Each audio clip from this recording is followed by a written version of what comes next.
Bismillahirrahmanirrahim. Assalamu alaikum viewers. I'm your host SM Hali, presenting another edition of Defense and Diplomacy. The multi-nation war games titled Raad Al Shamal or Northern Thunder concluded in Hafr Al-Batin or King Khaled Military City of Saudi Arabia today.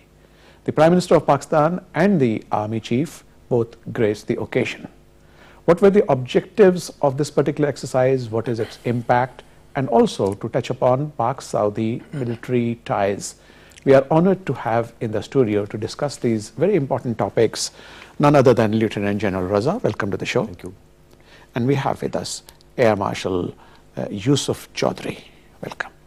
General Raza, you may perhaps like to apprise our viewers about what are the objectives of this particular military exercise. Okay, let me begin by saying that all military exercises and maneuvers like this, they could have a number of objectives. Some people are actually comparing these exercises and maneuvers, to NATO exercises and maneuvers, which have specific purposes, this one also has certain specific purposes. And as you are aware, it has been very clearly said that this is to, for the first time in the history in the Middle East, to bring in a coalition of the willing who would be prepared to face threats, all kind of threats from terrorists. And when we are talking of terrorists, then I think what immediately comes to mind is threats from Daesh. What comes to mind is threats from Al-Qaeda and all other forms of terrorists. So I think it was a unique opportunity for those like-minded Muslim countries who gathered in Saudi Arabia for about 18 days. And they were able, to share intelligence about this threat with each other. They were also able to communicate with each other. You have heard of the word C4I. Right. We are talking of command, control, computers, communication, and intelligence. Exactly. And when nations from such diverse areas and backgrounds assemble at one place, then coordination of all these four aspects is a very difficult undertaking, and it takes time, and you can learn from each other in these. We know that while the GCC countries who are part of this exercise, the 5 countries and Egypt and a few others may actually be communicate in Arabic, but not the rest. So language itself is a barrier, and these kinds of exercises are very useful, to polish up the drills. And as I said earlier, if the purpose is, to form a coalition, essentially against terrorists, to defend, as they have said, any one of these member countries, these 21 or 31 countries, from attack by terrorists, but staying within the boundaries of those countries. It's not a coalition, which is aiming at crossing the Saudi borders and attacking another country. In fact, General, there are some conjectures about it. We'll come to that later. Let me talk to the Air Marshal, but when I come back, I'd like to ask you what value Pakistan's participation brought to Ra'ad Al Shamal. So, Air Marshal Yusuf Chaudhry, you may probably like to cut the thread from where the General left. We are talking about the objectives of this particular war game. I think we need to go back a little in case we want to find out what is the objective of this exercise, because first step was coalition of 34 nations. Why that came into being, that there are 3-4 factors because of which Saudi Arabia had to do that. First was that there was a demand from United States of America and other allies that Sunni Muslim states ought to play a little more role in defeating ISIS in the region. You are not doing enough. There were 2 symbolic gestures made in that. Why the emphasis on Sunni? because ISS is Sunni, so they thought this is a better way of defeating that. And it is targeting the Shias. It is targeting Shia, and Sunnis can fight Sunnis, so that will not create any hiccups as far as religion is concerned. Right. So first they tried to participate, so the pilots bombed IS targets in Syria. UAE pilots also participated, but that was more for symbolic gesture. Similarly, if you remember last Arab summit in March 2015, a resolution which was sponsored by Egypt was passed, in which they were supposed to raise a rapid deployment, Arab rapid deployment force for the same purpose. That also didn't work well. So this was probably an attempt that, okay, we will have a wider range of people who can join that. Second was, the Saudi Arabia was very lucky that it was a very important country when it came to being the major exporter of oil, that people did not criticize openly at least much. But if you remember, 9/11 out of 1915 hijackers belong to Saudi Arabia. If you see Al-Qaeda leader and many other leaders, they belong to Saudi Arabia, and a very vast network was existing in Saudi Arabia. So without making much noise in the West, people have been saying that Saudi Arabia is mainly responsible in creating that breeding ground for the extremism. They are also responsible for financing their fundamentalist Sunni brand of religion, which is leading towards that. So they were under pressure. But not at the state level, mind you. Not at state level. Yeah. And if you remember, even some royal family members, or of course, although their intention was not the same, they were giving it to charity people, but that was being used somewhere else. So third and last was that they had started to feel the heat inside Saudi Arabia. During last 1 year, there were 15 attacks by ISS, and they lost 65 people. The biggest was on a Shia mosque where 29 people died. And about 3 months back, they rounded up about 450 people. Luckily, their intelligence is very robust, so that has saved them. So if you remember, 47 executions took place 2 months back. 46 belonged to this area, that was either Al-Qaeda or maybe ISS. Only one was Shia religious leader. They have now built up high security jail south of Riyadh, where 1,700 people are already held. So they realized that it's going to hurt them more. So immediately in a hurry, they announced 34 nation alliance. That was a little mishandled because they did it in so much of a hurry. If you allow, we'll talk about the military alliance in a short while. Let's come back to the objectives of this war game. Yeah.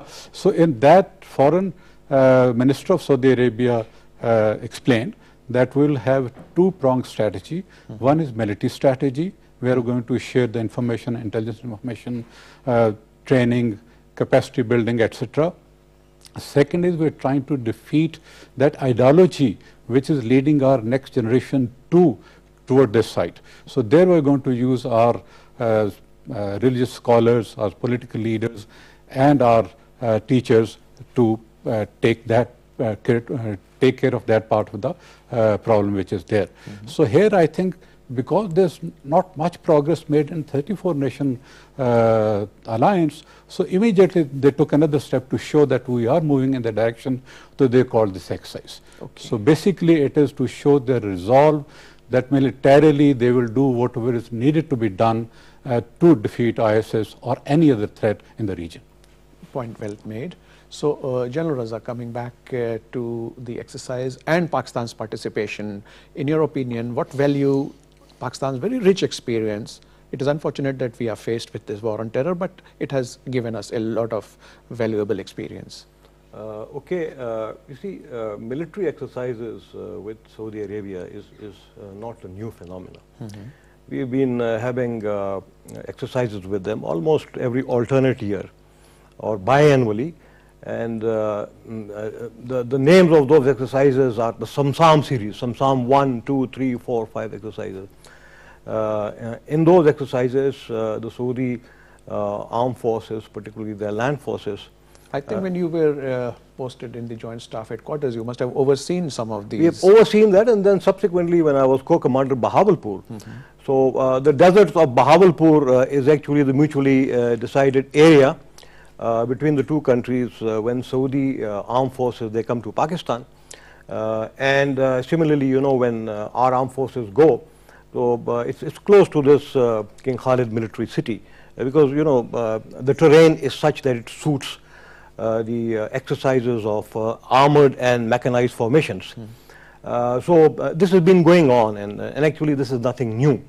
And right now also, you know, the participation from Pakistan in terms of the scale is probably not larger than what it has previously been doing. So this is the situation on the ground. And these exercises, whether they are with Saudi Arabia or any other country of the world, Pakistan has been having these exercises in the past as well, and they are extremely beneficial mutually for the training of the two sides. After all, you know, they are soldiers in uniform, and they are interacting with soldiers from another country. It brings in a lot of trust, you know, goodwill, and understanding of each other's drills, procedures, tactics, strategy. So I am sure, you know, in case of this exercise also, by the presence of Pakistan there, I think the Saudi armed forces as well as the armed forces of the other 12 or 20 countries who are there, I am sure they have benefited from our experience, and I am sure we have in turn also benefited from the experience of others.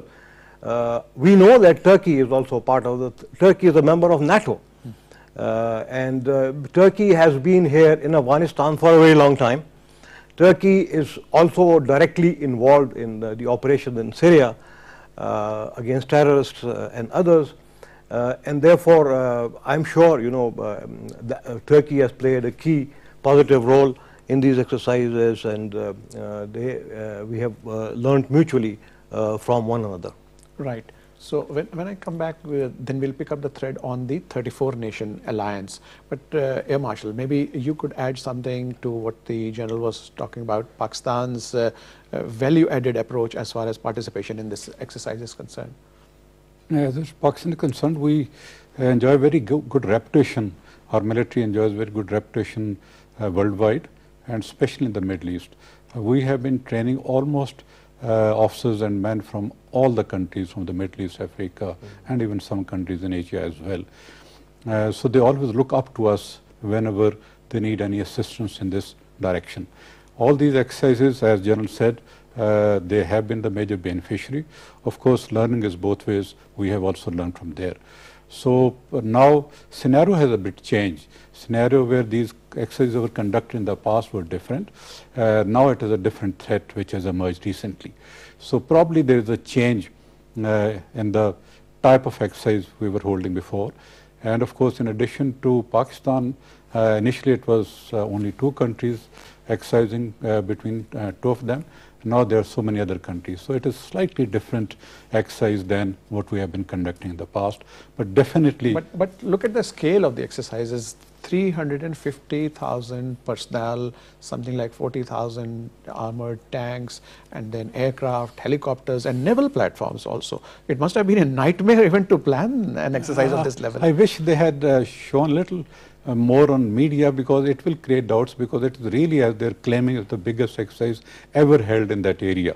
So if it is that way, people start to doubt, because it is very difficult to manage such a big exercise, and probably at a very short notice. So they should have given more access to the media, so that maybe we'll see more of it in times to come. But I have seen some things on social media, by the way, which knows no boundaries. There's another aspect of this exercise also. Remember, other side has started to feel very uncomfortable. Yes. I was reading a statement of Syrian foreign minister.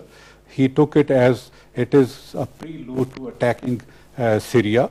So they have given very strong statement. Exactly. This is an aspect we'll touch upon very shortly. But coming back to you, General, we were going to talk about the 34-nation alliance. Yeah, but I'll just come to that. But this question of you know, Syria and others feeling threatened, I think as military leaders, we all are aware that it is different, you know, when you are forming a coalitions for an offensive. And it is different, when you are just doing it for the purpose of training and as a drill. You know that logistics, the build-up of logistics for an offensive, it takes months, many months. And within that, the build-up of ammunition, again, it takes a very long time, and you cannot hide these things. So in this case, these exercises are all without ammunition. I am sure, the Russians and the Syrians, their intelligence agencies are aware that this was essentially a drill, and in my view, they shouldn't have felt threatened because of this kind of an exercise. But coming back to your question, the 34 Nation Alliance. Nation Alliance. Yes, right now, they're saying, that there are probably 21 countries participating. If you count the number of countries about which we know, which have been released in the released by the Saudi press agency officially, SPA. Yeah, I think the number is not more than 12 or 13, and I think the other countries may have sent in observers. Okay. In my view, I think Saudi Arabia could have invited observers from even the United Nations. Yeah. And it would have been a very good gesture, and I think the issues of others being threatened would have been taken care of. They could have even invited the Russians to this. We do invite observers from even unfriendly countries to military exercises. So that could have been done. Why this was not done, one is not aware of that. And when we are talking of the numbers of troops that participated, again, probably the Saudi government is including their entire armed forces in this. We know that, their land forces, Saudi armed forces are one of the biggest, if not the biggest in the Middle East. And they are also the most well-equipped armed forces. Their land forces are probably more than 250,000 alone. Then they have the National Guards, another 100,000, and then they have other paramilitary forces. So when we are talking of those large numbers, then I think the major components of the boots on ground, so to say, probably belongs to Saudi Arabia itself. The host country. The host country, and others, have probably, token participation, both in terms of the land forces as well as in terms of the air forces and the Navy. This is what my assessment about this is. So when I come back, I would like to ask you, sir, about the armchair pundits who have been conjecturing on the covert aims of this exercise. So we'll get back to you. Okay. But picking up from the same point about the 34 Nation Alliance, what are your thoughts? I think any coalition which is against the terrorism should be welcomed and should be supported, because terrorism has become a menace which is threatening the entire world, not any specific country. Only the issue was that the issue was mishandled. Probably there was a lot of pressure to announce that, because whenever any such coalition is formed, for months together, reps of all those countries who are going to be part of that coalition sit together, they work out aims, objectives, the extent to which a country is going to participate. The blueprint is prepared and a lot of thought goes into it. Written work is done, it is signed, agreed upon. But here, people who were part of that coalition even didn't know that this announcement is going to be made. A very friendly country, close ally like Pakistan, had to formally say publicly that we are not aware of this coalition. Although we did withdraw that statement later on, after 2 days of hectic, I think, negotiations, but even then we said we don't know scope of this. So that was, I think, really mishandled. But our participation in this exercise probably confirms that we are very much a part of that coalition. But after that we agreed. We said we are part of that. But it was only mishandling of that launching of coalition. Right. And I think a lot of work has to be done. Where it is going to stop, if you remember when the Defense Minister of Saudi Arabia came here and met the Army Chief, a statement was issued. I think that is the area where practically we are going to cooperate. That was one was the sharing of intelligence information that we are sharing with anyone, including India, for the sake of fighting terrorism. Second was training. We're already training Saudis and other countries. Capacity building, that is okay, nobody has an objection. As far as giving the troops for certain operations concerned, that probably will be seen where they can be given, where they cannot be given. Because in the past, I think there has been misunderstanding on the part of Saudis as well as Pakistanis as far as our commitment of troops is concerned. I think they stood by us in every difficult time. We also gave them the impression that we are standing by to save you whenever there is an issue. They took it for granted that our armed forces are a call away, they can call us. First time when a bit of tension was created when they went into Yemen and they showed our flag on CNN and everywhere that we are part of the coalition, and we declined to do so for various reasons. Because we have made it very clear that we will not participate in any activity beyond their borders. Yeah. Second time when we gave statement about 34 nations, so that was the time, this was probably second jolt. Then Defense Minister came here.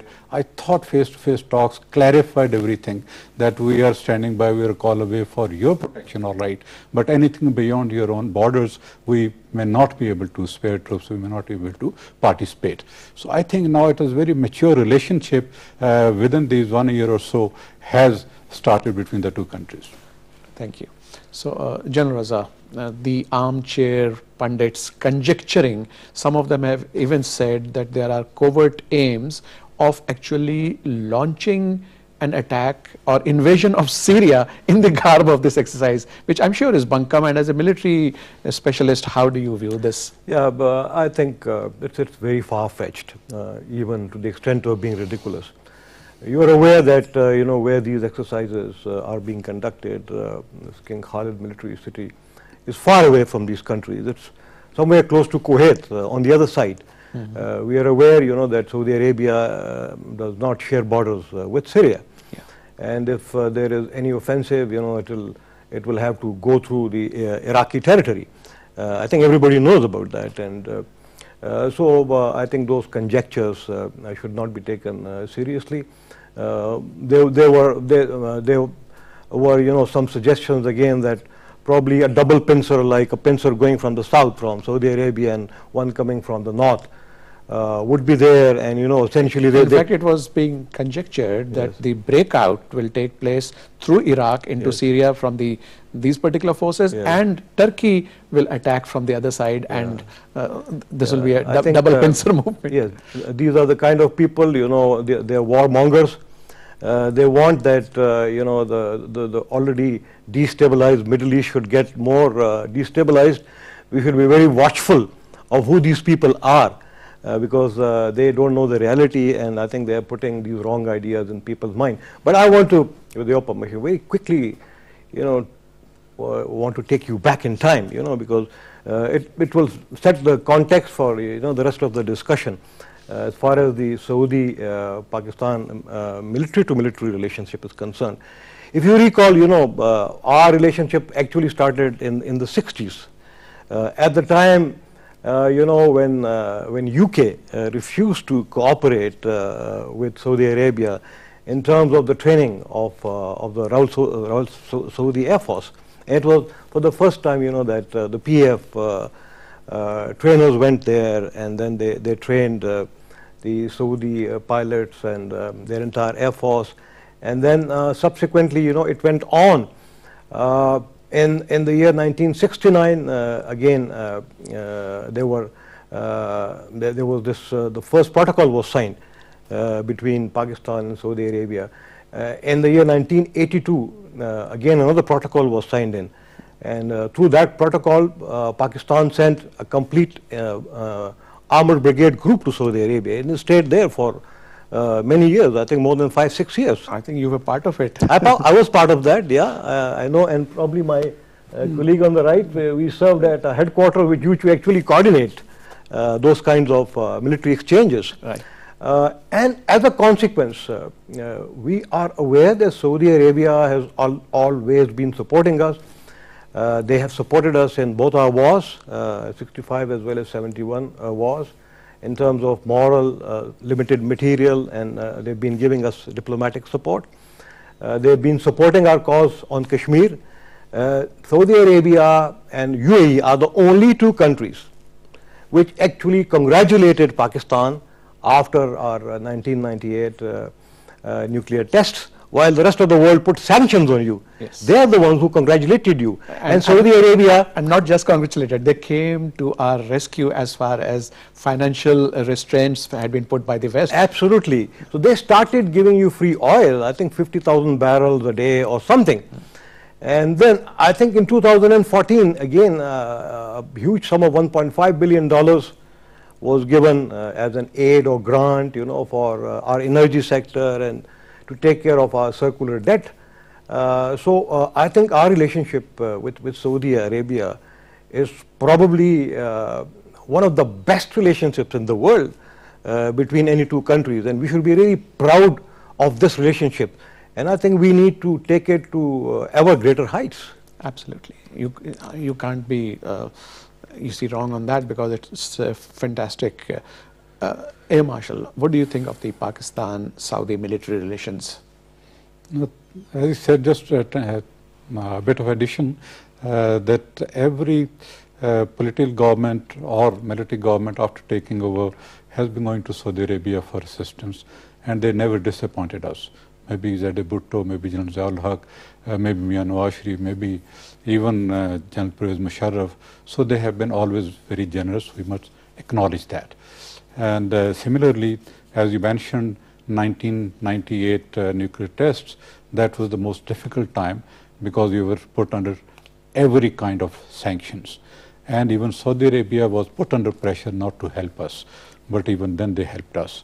So our relationship is excellent. And same is the case with UAE and Saudi Arabia both. We have been on the same page on all decisions made, even at international level. If you recall, when we recognized Taliban government in Afghanistan, other two countries were Saudi Arabia and UAE. And this was the only three countries of the world that recognized the Taliban regime. Because of us, they accepted that. So they have been with us. Similarly, as General Azhar was saying, we have built UAE Air Force as well. If you recall, their air chief used to be a Pakistani for a very long time. So we have future air chief was my course mate at Risalpur. They were being trained here, but I remember Jamal Sir was their air chief, and he became air chief here as well. So we have excellent relationship. They depend on us a lot, and we have really contributed a lot in their training, their naval training, the army training, and even their air force training. So I think that relationship must continue. The people who are trying to discourage or create differences, I think they need to be set aside. So, General Razak, may I just add, sure. You know, again we are on the cooperation of the two air forces. And in 1969, there was these some incursions from Yemen in Saudi territory. And it was at that time that actually the PAF pilots practically, I think, took part in defending Saudi Arabia the way we are talking of defending it now, in a manner that they actually repelled those Yemeni incursions. Exactly. So that's the kind of cooperation, probably, we have an example of that. Subsequently, in the year 1979, in the siege of the Makkah, in the Holy Mosque, the most terrible thing to happen. But of course, it was again collectively done by the special forces of Pakistan and Saudi Arabia. Those terrorists were dislodged, they were killed, and they were empowered, and I think it was done in a most commendable manner. So these are the two examples, already available. And as our senior military leadership has reiterated on a number of times, that the defense, the external as well as internal defense of Saudi Arabia is really very close to our hearts, while we are very openly and clearly saying that this does not mean crossing the Saudi borders. We never crossed the Saudi borders, even in the Gulf War. While there was a presence of 15,000 Pakistani troops there, they stayed within the Saudi border in a defensive role to ward off any further incursions or attack by Saddam Hussein or his forces. So, that's the kind of role which I think the two countries have agreed upon, and they are happy with that relationship, and I think it can go on in that manner. Right. General Raza mentioned taking this relationship between Pakistan and Saudi Arabia, which already stands on a very solid edifice, to even higher heights. How do you think that can be done, sir? That is just supporting each other whenever there is a need at international level, and whatever our needs are, they should be supportive for that, and whatever problems they face, whatever we can support, a way we can support them to solve those issues, and I think we need to do that. And presently, common enemy is the terrorism, and we are the only state probably in the world which has practical experience of defeating terrorists in our country, and that is a very valuable experience. And Saudi Arabia would like to be benefited by our training or whatever we have done in the recent years. I think we should help the Saudi Arabia in that. True. But General Raza, in 1987, when I was doing my staff course, we went on a foreign study tour to Germany.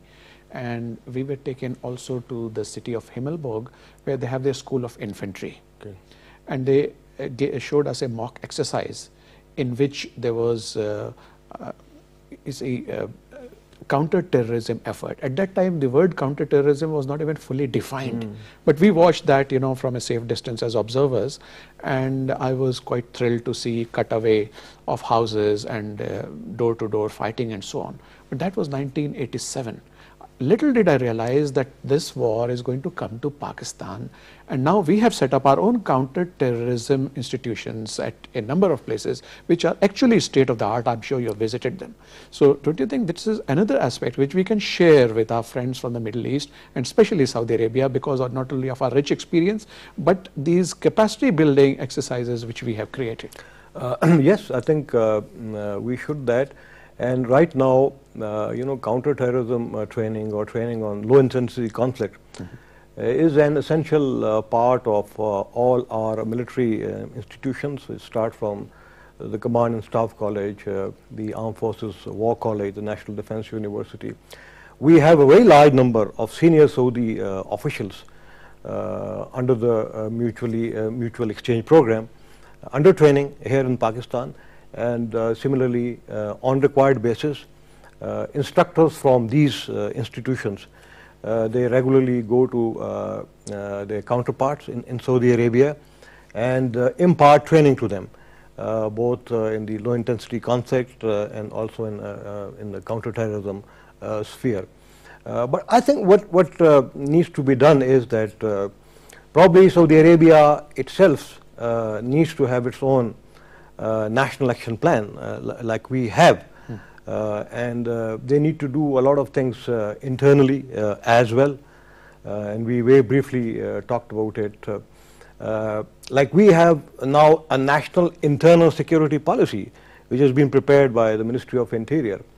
I think some component of those are overlapping with the national action plan, but that is an area I think which Pakistan's could also cooperate with Saudi Arabia, like the forces of our Ministry of Interior, the newly established NACTA could actually contribute and advise the Saudi Arabian Ministry of Interior.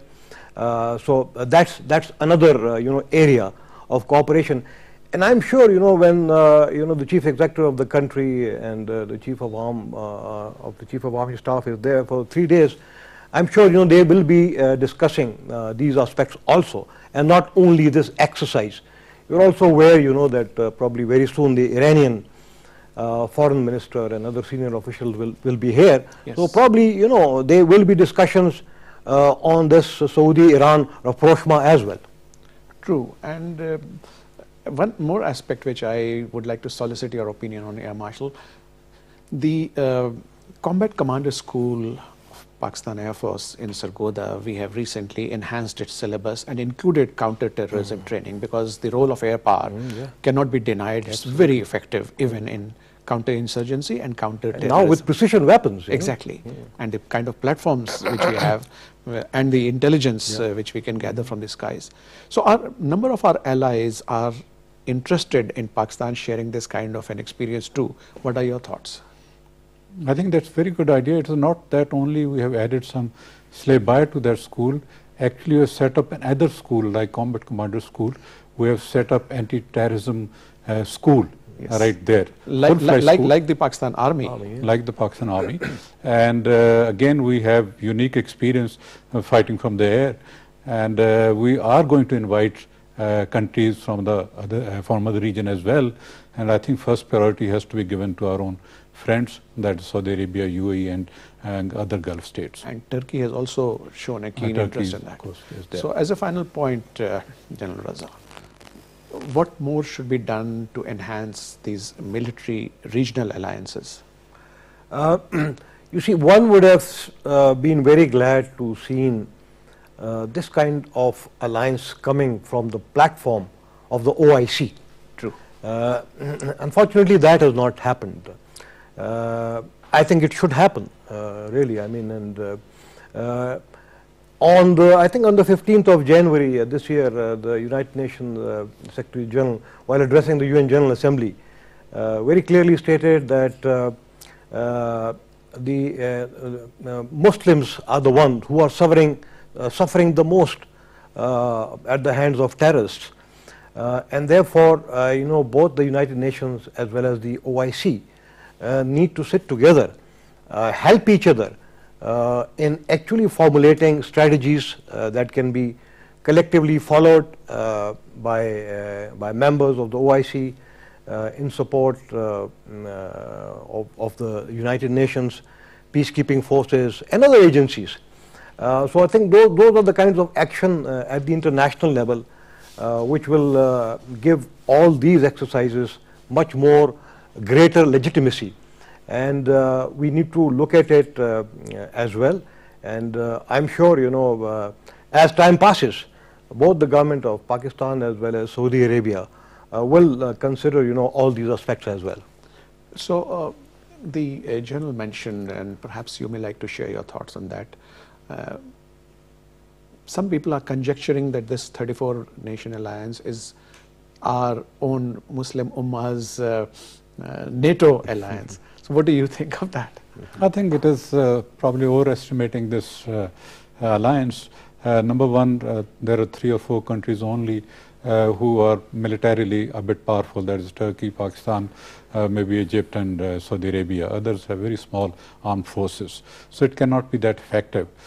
Secondly, a lot of work has to be done in this regard. I wish they sit down now. Headquarters has been established at Riyadh. So they got to really work on nitty-gritties, how to share intelligence, where to train, how many people to train. It's a very big task which has to be accomplished before this alliance can become effective. It is just on the papers for the time being. Right, point taken. Viewers, with that we come to the end of this discussion, and it has been heartening to see that both are very, very seasoned and I would say knowledgeable veterans, one from the Air Force, one from the Army, came out with their thoughts on the military exercise Raad Al Shamal, as well as the depth and effectiveness of the Pak-Saudi military alliance. They also talked about how the scourge of terrorism can be tackled with a united alliance. But the point well made was that any Muslim effort in this regard must be from the platform of the Organization of Islamic Countries. Unless the Islamic Ummah is united, we cannot really take on this afreet or demon of terrorism by singling out 1 or 2 countries, because the scourge of terrorism, or terrorists themselves, they are non-state actors, they are faceless, and they have to be tackled in a united manner, not in singletons. I'd like to thank you, General Raza. I'd like to thank you, Air Marshal Yusuf. It was a pleasure listening to both of you. Viewers, keep watching us. Hope to see you in the next program, inshallah. Allah Hafiz.